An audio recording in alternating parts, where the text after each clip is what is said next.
Dy prej ndërmarrjeve të Bashkisë së Vlorës po ndahen përfundimisht mes tyre. Ndërmarrja e pastrimit Vlorë dhe ndërmarrja e shërbimeve publike nuk do të jenë më në të njëjtën godinë, në të cilën kanë funksionuar prej vitesh së bashku. Ndërmarrja e shërbimeve publike ka nisur të zhvendoset në ish gjimnazin Shaban Demiraj. Duke nisur nga dita e njëjte, punonjësit po zhvendosin bazën materiale në vendodhjen e tyre të re.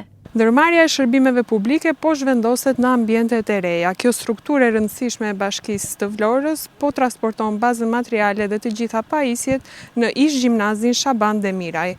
Vendodhja e re e ndërmarrjes të shërbimeve publike do të jetë në lagjen kushtrimi për gjatë aksit Ramize Gjebrea.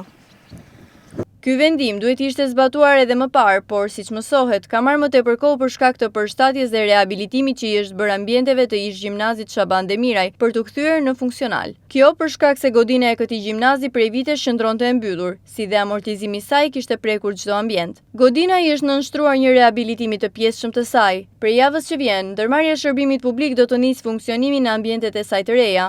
Kjo ndarje është organizuar me qëllim për garantimin e më tepër hapësirave për dy ndërmarrjet, të cilat ndër vite kanë kërkuar më shumë ambiente për shkak të numrit të lartë të punonjësve, bazës së shumtë materiale dhe automjeteve të shumta që kanë në përdorim. Si pjesë e ndërmarrjes së shërbimeve publike në ish gjimnazin Shaban Demiraj, do të zhvendoset edhe sektori i ndriçimit, si dhe pjesa e administratës së bordit të kullimit.